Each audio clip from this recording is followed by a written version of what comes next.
This is TWiT. After 21 years, it's the end of the line for iPod. Apple announced today that the iPod Touch will be available while supplies last. But the music lives on, Leo. The music lives on. I guess Stop the music. I guess they must have a few in the warehouse. Yeah, that's such good marketing. Saying no, we're not end of lifing and discontinuing a product that we're having. That most people wondered why was surprised we're still on the price list anyway. No, this is a limited edition opportunity to be in on the end of a term of legend. They should have made NFTs at least. Well, people are fighting for for the original HomePods now. Like they're harder and harder to get. Yeah. And people are like, just give them to us. They're fighting over them like they're Tickle Me Elmo dolls or something. So music is always. This is Greg Joswiak. Jaws, now Senior Vice President of Worldwide Marketing. He took Schiller's role. Music has always been part of our core at Apple, bringing it to hundreds of millions of users in the way iPod did, impacted more than just the music industry. This is actually, sounds like hyperbole, but I think it's fair. It also redefined how music is discovered, listened to, and shared. Today, the spirit of iPod lives on.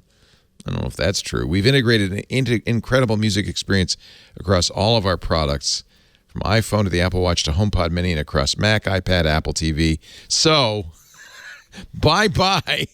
It was introduced October 23rd, 2001. I vividly remember that day.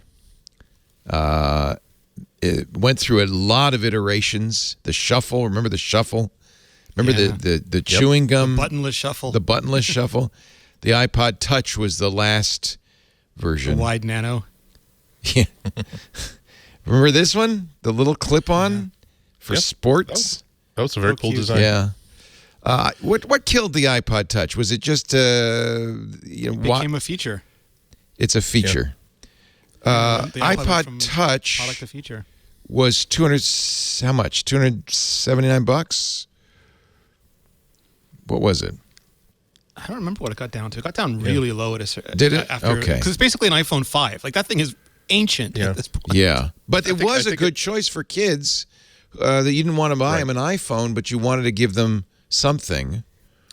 Yeah, but it just became, like Rene said, just a real technological relic. And even the standalone iPods, for a long time, they had a really important niche, meaning that there are people who are out running, there are people who are exercising who don't want like a $1,000 phone or $500 phone falling in their pocket, to say nothing of all that weight, but this beautiful little clip design that would have either a really cheap iPod that could play all that digital rights managed iTunes content that they'd purchased, or even this postage stamp thing with a screen and a user interface that could have like Nike fitness apps on it. That was a hell of an object. It was a real moment for Apple design, because this is I'm really intrigued by what Apple's design people can do when they're not constrained by form factors that are kind of dictated by conventions, where you can say, nope, all we really need is a play and a pause button. Above that, go nuts.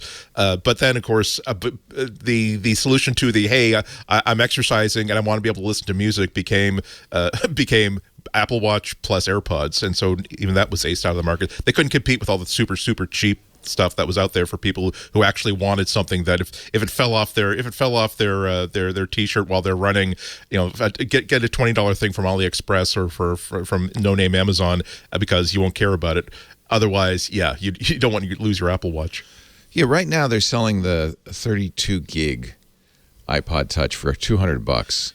Yeah. $300 for 128 gigs, $400. No wonder they're killing this product for 256 gigs. And you probably, you have an iPhone that's got at least 32 gigs free floating around. I can't see even buying a 32 gig version of this for a kid.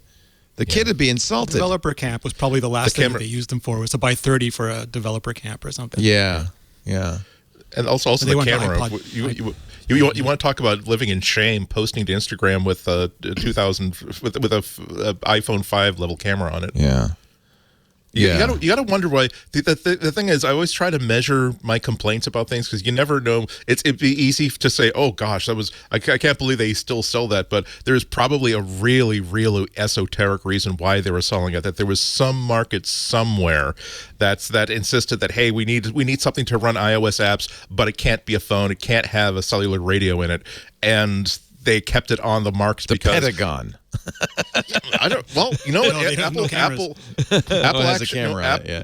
Apple actually will sell like a government an actual iPhone with actual iPhone branding on it that simply has all the it has No a flat pictures. a flat plane on the back of it instead of a cover with the iPhones on it. So again, I keep and given how much it costs to do tooling on any new product, I wonder who it was who was buying just enough of these, or what contract they had that required that, hey, if you're going to operate in this market, you must also offer amongst your product line a product that does this.